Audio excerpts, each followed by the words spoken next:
বনি ইসরায়েলের জনৈক ব্যক্তি অপর এক ব্যক্তির নিকট 1000 স্বর্ণমুদ্রা কর্জ চাইল। কর্জদাতা বলল, কয়েকজন লোক নিয়ে আসো, আমি তাদেরকে সাক্ষী রাখব। গ্রহীতা বলল, আল্লাহই সাক্ষী হিসেবে যথেষ্ট। কর্জদাতা পুনরায় বলল, তবে একজন জামিনদার উপস্থিত করো। সে বলল, আল্লাহই জামিনদার হিসেবে যথেষ্ট। তখন কর্জদাতা বলল, তুমি ঠিকই বলেছ। তারপর সে নির্ধারিত সময়ে পরিশোধের শর্তে তাকে 1000 স্বর্ণমুদ্রা ধার দিল। অতঃপর সে গ্রহীতা সমুদ্র যাত্রা করল এবং তার ব্যবসায়িক প্রয়োজন পূরণ করল। পরিশোধের সময় ঘনিয়ে আসলো। সে যানবাহন খুঁজতে লাগলো, যাতে নির্ধারিত সময়ে কর্জদাতার নিকট এসে পৌঁছাতে পারে, কিন্তু সে কোনো যানবাহন পেল না। তখন সে এক টুকরা কাঠ নিয়ে তা ছিদ্র করল এবং কর্জদাতার নামে একখানি চিঠি ও 1000 স্বর্ণমুদ্রা কাঠের গর্তে ঢুকিয়ে ছিদ্রটি বন্ধ করে দিল। তারপর ওই কাঠখণ্ডটা সমুদ্র তীরে নিয়ে গিয়ে বলল, হে আল্লাহ, তুমি তো জানো আমি অমুকের নিকট 1000 স্বর্ণমুদ্রা কর্জ চাইলে সে আমার কাছ থেকে জামিনদার চেয়েছিল।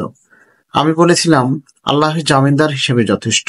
এতে সে রাজি হয়ে যায় এবং আমাকে সে ধার দেয়।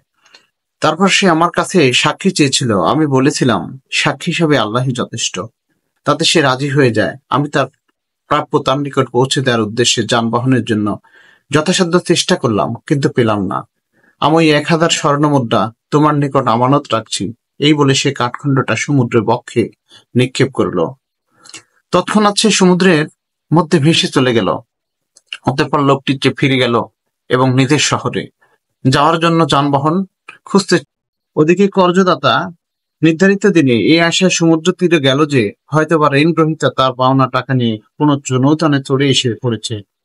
ঘটনাচক্রে ওই কাঠখণ্ডটা তার নজরে পড়ল, যার ভিতরে স্বর্ণমুদ্রা ছিল। সে তা পরিবারের জ্বালানির জন্য বাড়ি নিয়ে গেল। যখন কাঠের টুকরো ছিঁড়ল, তখন সে স্বর্ণমুদ্রা ও চিঠিটা পেয়ে গেল। কিছুদিন পর ঋণ গ্রহীতা 1000 স্বর্ণমুদ্রা নিয়ে পাওনাদারের নিকটে সে হাজির হলো। সে বলল, আল্লাহর কসম, আমি তোমার হচ্ছে প্রাপ্য মাল যথাসময়ে পৌঁছে দেওয়ার উদ্দেশ্যে যানবাহন খুঁজে সর্বদা তিষ্ঠিত ছিলাম, কিন্তু যে জাহাজটিতে করে আমি এখানে এসেছি এর আগে আর কোনো জাহাজই পাইনি, তাই সময় মতো আসতে পারলাম না। কর্জদাতা বললেন, তুমি কি আমার নিকট কিছু পাঠিয়েছিলে? ঋণ গ্রহীতা বলল, আমি তো তোমাকে বললামই যে এর আগে আর কোনো যানবাহন আমি পাইনি।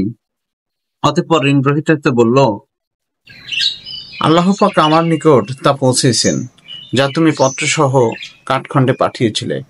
কাঁধে 1000 স্বর্ণমুদ্রা নিয়ে। এই গল্প থেকে আমরা এই শিক্ষা গ্রহণ করতে পারি যে জীবনের প্রতিটি কাজে আল্লাহ তাআলার উপর আমাদের অবিচল বিশ্বাস রাখা উচিত। আল্লাহ তাআলা তাহলে আমাদেরকে সর্বকাজে সর্ববিপদ থেকে অবশ্যই হেফাজত করবেন।